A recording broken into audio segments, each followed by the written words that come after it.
Hoje nós vamos conversar com o professor Fábio Busnardo. O professor Fábio, ele é coordenador do ICESP, ele tem 12 assistentes sob a coordenação dele, mais 34 residentes que rodam no ICESP.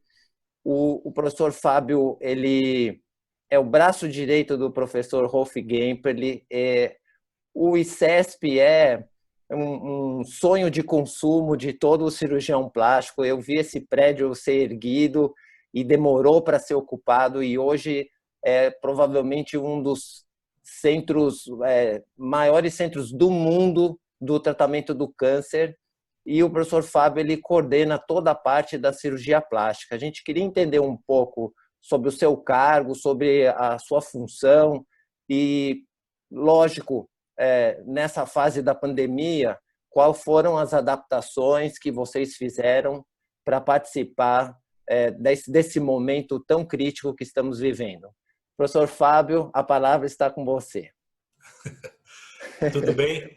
Tudo bom, Felipe? Primeiro, pelo amor de Deus, deixa esse professor de lado. Tudo bem, Rodolfo, Maíra? Em primeiro lugar, eu queria parabenizar vocês. Eu acho que a sociedade, nesse momento dessa crise que a gente está vivendo, eu acho que essa forma de se aproximar dos sócios, dos cirurgiões plásticos, via os meios de videoconferência, eletrônico, tanto na regional quanto na nacional também, no trabalho coordenado pelo Denis, foi muito interessante. Eu acredito que a gente vai, sempre na crise, tem o lado ruim, né? Mas sempre a gente tem que aproveitar as coisas boas. E acho que essa forma de comunicação, ela veio para ficar. Então, isso vai facilitar reuniões como essa, reuniões científicas, nos aproximar dos colegas no exterior. Então, eu acho que eu parabenizo pela iniciativa, que nesse momento a gente quer ser um pouco também acolhido, né? E acho que a sociedade, dessa forma, na medida do possível, está acolhendo seus sócios. E aí, enxergando o copo meio cheio, eu acho que isso. Acho que a gente vai tirar disso uma lição, que os nossos eventos futuramente vão se beneficiar muito. A gente vai, de uma certa forma, torná-los mais... Eu acho que isso adiantou em anos o que talvez fosse acontecer de uma forma mais lenta. O copo meio vazio é que a gente tem essa reunião e não pode depois tomar um café nem tomar um vinho, né? Mas isso a gente deixa para sextas-feiras aí mais para frente, que a gente é meio vizinho aqui, né? Tá? Então, primeiro, muito obrigado pelo convite. Bom, falando um pouquinho do ICESP, é isso. O ICESP falar primeiro um pouquinho da estrutura, é o Instituto do Câncer do Estado de São Paulo. Ele é um instituto ligado ao complexo do Hospital das Clínicas, que tem lá vários prédios, né? O Instituto Central, onde fica a plástica, que é o mais antigo, todos os outros prédios, INCOR, acho que todos vocês conhecem bem a estrutura lá. E o Instituto do Câncer surgiu de uma demanda que era uma dificuldade atender. A oncologia hoje é a principal causa de doenças oncológicas, a principal causa de morte junto com as doenças cardiovasculares. E existia uma demanda grande de pacientes que precisavam ser atendidos. Então, há 12 anos atrás foi criado o Instituto do Câncer, e tem até uma história engraçada, porque na minha evolução, o Felipe é o meu contemporâneo lá na residência, né? E eu terminei a minha formação no ano de 2000, começo de 2000. Eu era preceptor, e isso coincidiu com a saída do Rogério Izar, que era quem fazia a parte de tumores cutâneos, lá o responsável, na época o chefe era o professor Marcos, e o Rogério, eu não lembro se a época ele foi para o AC Camargo ou se ele já estava indo direto para os Estados Unidos. E o professor Marcos, ele pediu: Fábio, será que você pode... E eu achei que era uma responsabilidade muito grande aquilo para mim, que estava acabando de me formar, mas de uma certa forma eu comecei a atender a estrutura lá e os pacientes com câncer de pele. E com o passar do tempo, era um volume muito grande, mesmo atendendo em conjunto, tendo uma boa relação lá com a dermatologia, com a cirurgia oncológica, era um volume muito grande de pacientes, e a gente começava a ter problema de fila. Quando surgiu a ideia do ICESP, um instituto muito grande, ele foi implementado de uma forma gradual. E a programação era de começar com a urologia, cirurgia do aparelho digestivo e ginecologia. A gente reclamou lá, poxa, mas a plástica, a gente tem muito câncer de pele. Não, vocês vão esperar e conforme a gente for instalando, vocês entram depois. A gente vendo aquele prédio novinho, com centro cirúrgico, né? Quando que a gente vai poder operar aí? E aí eu sei que o primeiro paciente que internou no ICESP foi um pedido, veio transferido do interior, um paciente muito grave, e o paciente chegou com uma lesão por pressão, uma escara, né? E aí o pessoal lá que estava tratando, pô, quem que vai tratar? Pô, chamar os caras da plástica, né? Daí eles entraram em contato, eu falei com o professor na época, falei, é a deixa, né? Vamos já entrar aí. E aí foi muito interessante, porque daí a gente entrou e começou com 2 assistentes no começo, que era eu e o Eduardo Gustavo, que fazia mais a parte de mama e eu fazia o resto, tumor, reconstruções de cabeça e pescoço, e a gente começou. E foi muito interessante, porque gradativamente a gente foi fazendo o nosso trabalho e conforme existia a necessidade, fomos contratando mais assistentes. Na sequência entrou o Munhoz para coordenar a parte da mama, Montag. E depois de alguns anos, no 4º ou 5º ano, a cirurgia plástica era o grupo que, junto com a urologia, tinha o maior volume de cirurgia. Então a gente começou a estruturar e a gestão lá é uma organização social, que é a Fundação Faculdade de Medicina quem faz, e é muito bem gerido. Então a gente tem, você citou no começo, né, realmente é uma condição de trabalho dentro do SUS que é muito boa, a gente preza muito por isso, e é uma coisa que todo começo de ano eu converso com os residentes que estão entrando e aqueles que estão saindo, né? Então, a pessoa que tem a oportunidade de fazer o treinamento lá, no HC como um todo, o ICESP hoje corresponde a uns 30% do volume da cirurgia plástica, né? Mas ele tem uma oportunidade, o que é real, né? Mas ao mesmo tempo ele assume uma responsabilidade muito grande, porque de uma certa forma ele está sendo ali treinado com o custo que é do Estado, né? Então ele que meio que assume uma obrigação de posteriormente atuar na área e divulgar e de pôr em prática tudo aquilo que ele aprendeu ali. Então é isso, o serviço começou, então hoje a gente conta com 12 assistentes, separados em 3 grupos principais. Então cada um desses grupos, eles têm reuniões específicas com os oncologistas clínicos, com os cirurgiões, os mastologistas, os cirurgiões de cabeça e pescoço. Então o que a gente foi notando é que era impossível que todos os assistentes participassem de todas as reuniões. Então, com essa divisão, a coisa engrenou, funciona muito bem. Uma outra coisa interessante lá do Instituto é que os ambulatórios também são multi-especialidades. Então, era uma coisa que a gente observava muito, e a gente vê isso até hoje em serviço público, né? O paciente faz o deslocamento, vem, passa numa consulta com o cirurgião de cabeça e pescoço, aí, vou pedir a avaliação da plástica, daí ele sai, aí volta. Então, isso em oncologia é muito ruim, isso às vezes retarda o tratamento por semanas e meses, né? Então, foi estruturada um sistema de atendimento, até um pouco inspirado no que o pessoal fazia no hospital de Barretos, no Hospital do Amor hoje, que você tem ali do teu lado a oncologista, o cirurgião de cabeça e pescoço, o cirurgião plástico, o geriatra, e aí você consegue, no mesmo dia, resolver tudo e conseguir, eventualmente, realizar o atendimento dentro daquele prazo que é a norma de 60 dias, né? Então, isso é muito bom. E para os residentes, eu acho que todos os anos a gente tem um feedback, é normalmente o estágio que eles mais aproveitam. O Rodolfo e a Maíra saíram há pouco tempo de lá, eles podem comentar um pouco sobre isso, mas é uma experiência muito boa, né? Porque é um volume grande de cirurgias e eles conseguem fazer qualquer tipo de reconstrução ali durante a residência. E daí, como vocês sabem também, algumas áreas têm possibilidade de treinamentos mais específicos na reconstrução de mama, na microcirurgia. Então, também o que a gente associou são alguns estágios de complementação, que depois seria mais um ano depois da residência. E eu sei que é duro, né? A gente fazer 6, mais 5, mais um ano. Mas a gente pode até conversar um pouco disso, sobre o futuro da nossa especialidade, né? É uma coisa que a gente conversa muito, né, Felipe? Eu acho que a cirurgia plástica é o caminho da nossa salvação em relação aí às outras especialidades, a invasão da nossa área de atuação.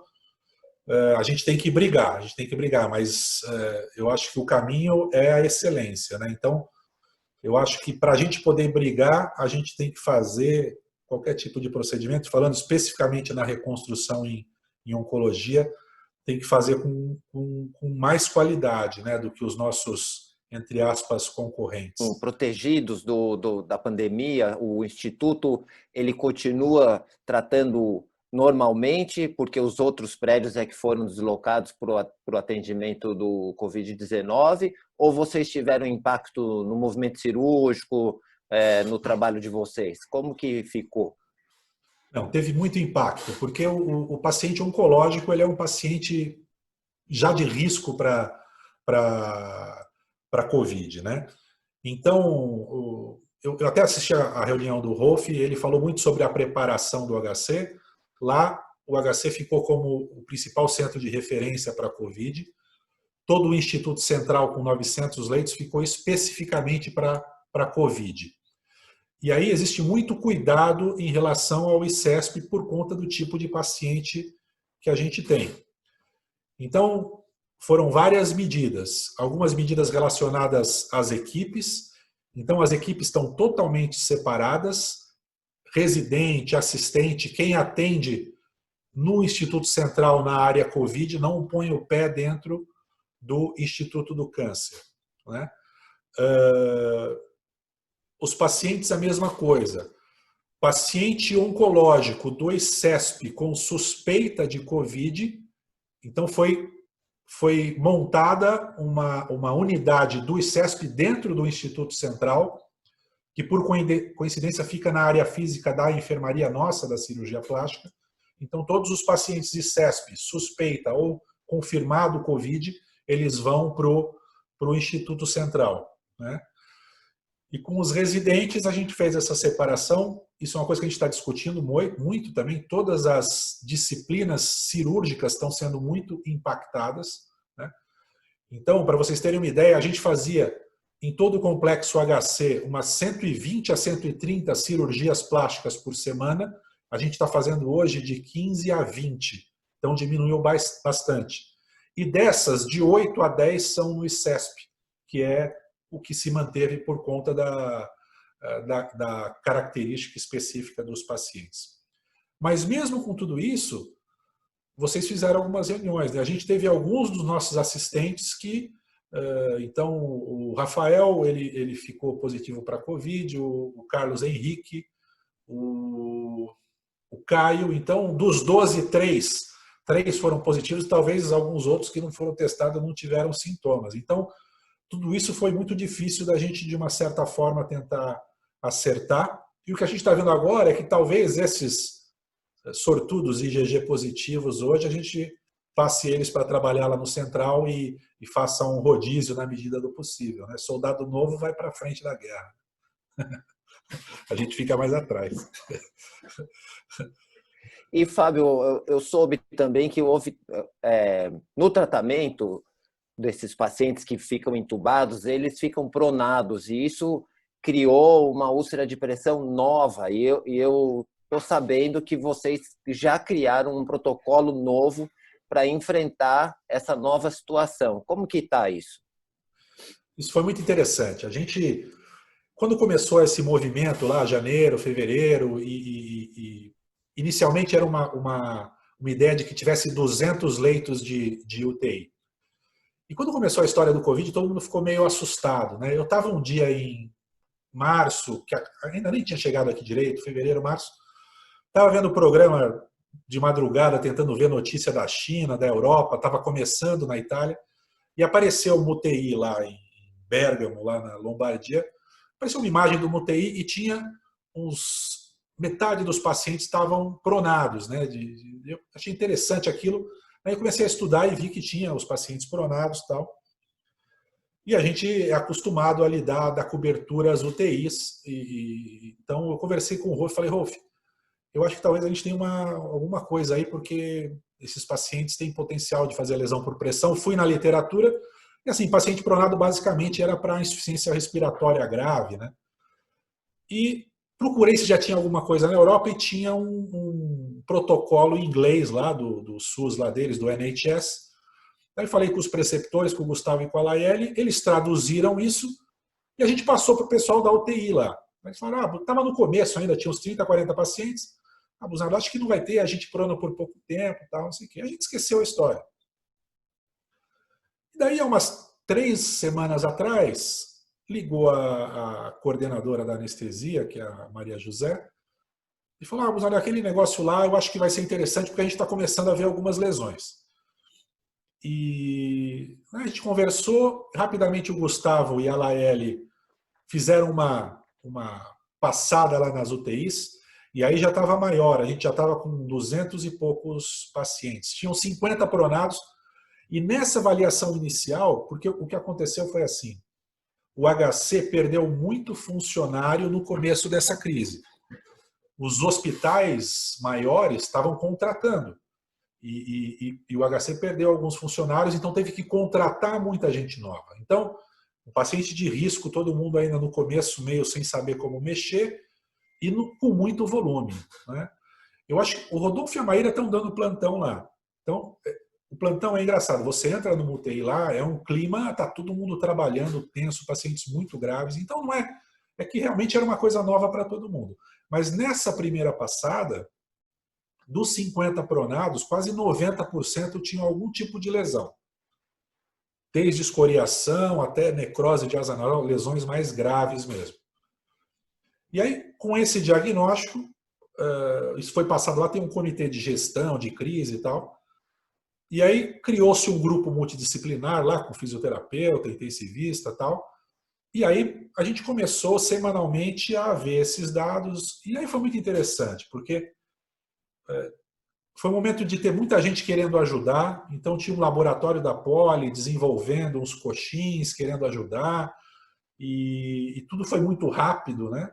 O HC tem uma via de doação, de ajuda das empresas que está funcionando muito bem nessa crise, né? Porque tem que ser tudo para agora, não adianta você querer resolver, né? Então, tudo funcionou de uma forma muito ágil, e aí rapidamente isso tudo foi acertado.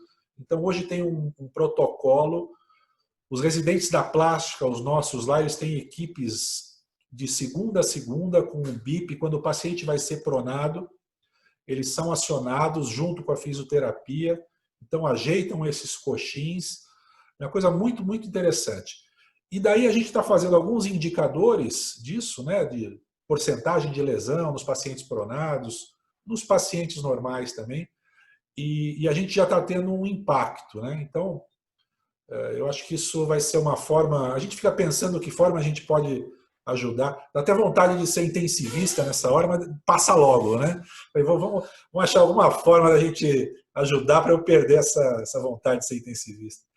E acho que foi interessante, porque como as UTIs foram aumentando, hoje são 24 unidades de UTI lá, tem uma previsão para chegar a 300 leitos e talvez 400. Vai ser uma...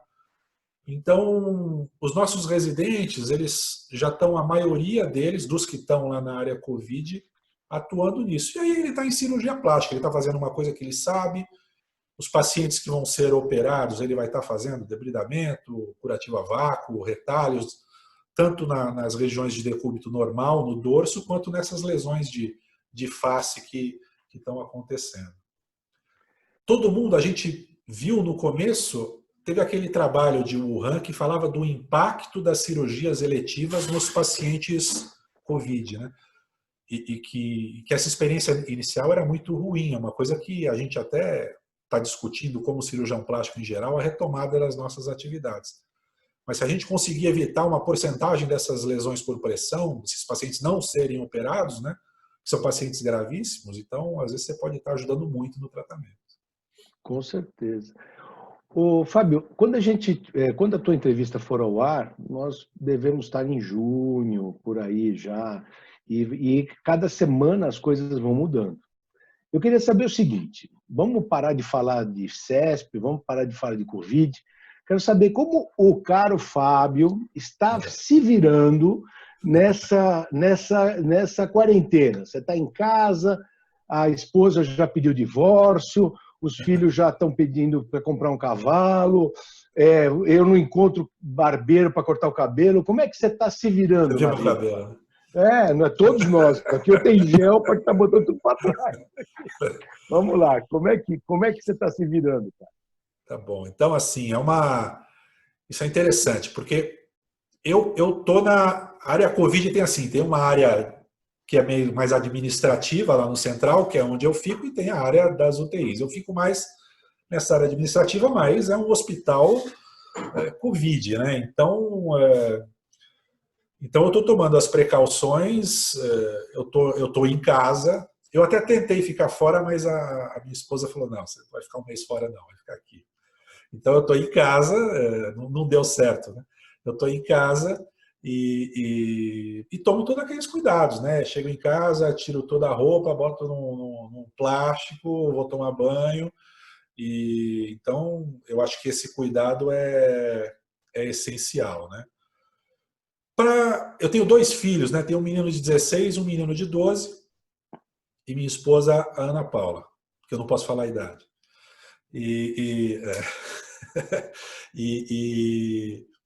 Então, assim, eu falei no começo, estava falando da parte boa e da parte ruim, né? A parte ruim é lógico, você perde tua liberdade, perde todas as tuas o teu dia a dia, a tua rotina. Sair da rotina nunca é bom, né? Os meninos eles estão estudando em casa, mas o colégio deles, a parte de ensino à distância foi mais ou menos assim, né? Mas a parte boa, e aqui eu não vou ser piegas, é o convívio que a gente, nesse tempo, né, de você ficar mais junto, todos esses feriados que a gente teve a oportunidade de ficar ali próximo, né? Então tudo isso foi muito bom. E também para eles entenderem, eu também vi a parte do Rolf, que acho que foi o Juvenal que perguntou dessa parte de geração, tudo. Eu acho que isso é bom para as duas gerações, né? A geração deles, e mesmo a gente falando dos nossos residentes, o Juvenal falou aquilo de viver o agora, de aproveitar, tal. A geração deles vai sofrer um baque, porque talvez muito deles não viver agora, eles vão sofrer agora porque não está planejado até financeiramente. Então, para a geração deles é um baque, porque eles vão ter que viver o agora e falar, puxa, eu vou ter que fazer uma reserva, eu vou ter que me programar para o futuro, porque tem coisas que a gente não controla. E para a nossa geração é o contrário, porque a gente fala, eu tenho chance de morrer, né? Então é totalmente o inverso, a mesma coisa gera a coisa totalmente em contrário. Então a gente está lá pensando, fala, puxa, eu posso pegar esse negócio, eu não sei vocês, mas eu tenho um amigo que foi para UTI, eu tenho um amigo, graças a Deus ninguém ficou muito mal, mas que ficou em UTI, né? E a gente vê essas histórias, né? Então, eu acho que todo mundo, não vou falar que é bom, isso aqui é ruim para todo mundo, é terrível, mas a gente tem que ser meio poliana, e eu sou uma pessoa otimista, eu acho que dentro disso a gente tem que achar essas coisas boas, né? E essa aproximação, essa coisa de... Assim, eu até falar uma coisa sinceramente, eu nunca tinha pensado assim, puxa, eu posso morrer logo, né? Mas esse foi um negócio que eu pensei, quando começou aquela história no começo, na Itália morrendo 10, 15% das pessoas, falei, poxa, se a coisa for séria aqui, eu estou num hospital, o que eu vou fazer? Eu tenho que trabalhar, né? Então, é uma coisa que realmente, pela primeira vez, eu fiquei muito assustado com isso. Então, para a gente, acho que um pouco do efeito inverso, e para o pessoal mais jovem, acho que eles vão falar, pô, vou guardar um dinheirinho também aqui e deixar para comprar minha BMW mais tarde. E trabalhar um pouco mais com reparadora e misturar as Isso. coisas, né? Felipe, você Ô, tem. Fábio, eu queria te pedir duas coisas. A primeira, você comentou do impacto dessa mudança do hábito da família, mas você tem um filho que é um atleta de performance. Você tem um super campeão em casa, a gente sabe que ele já ganhou vários títulos de esgrima. E para esse perfil de jovem, eu acho que o confinamento é muito mais dramático do que dos outros adolescentes que estão mergulhados no videogame. Eu queria saber como vocês estão lidando com isso e queria que você desse uma mensagem para as pessoas que vão te ouvir, assim, como se colocar no mercado e o que você enxerga que vai ser o mundo pós-pandemia. Tá. Então vamos na primeira. Como eu falei, eu tenho 2 filhos, eu tenho o Lorenzo de 10. O Lorenzo ele joga um futebolzinho e ele é um craque do Fortnite, do videogame. E o Lucas, como o Felipe sabe, o Lucas ele é atleta de esgrima, então ele começou no colégio, depois ele é muito dedicado, tal, ele foi treinar no Clube Pinheiros e ele é um atleta de performance mesmo. Então ele participa dos campeonatos, sul-americano, pan-americano. Ele agora em maio teria o Mundial nos Estados Unidos, mas que foi suspenso. E tem uma particularidade do Lucas, que o Lucas agora, em agosto, ele estava programado de mudar para Milão. Ele ia ficar lá treinando 1 ano e estudando. Né? Então ele foi muito afetado por isso, porque essa viagem, a gente já está agora em quase junho, e ainda é incerta, porque Milão foi meio pico. Agora a gente que está aqui pior do que eles, então, mas não tem voo, não tem nada, né?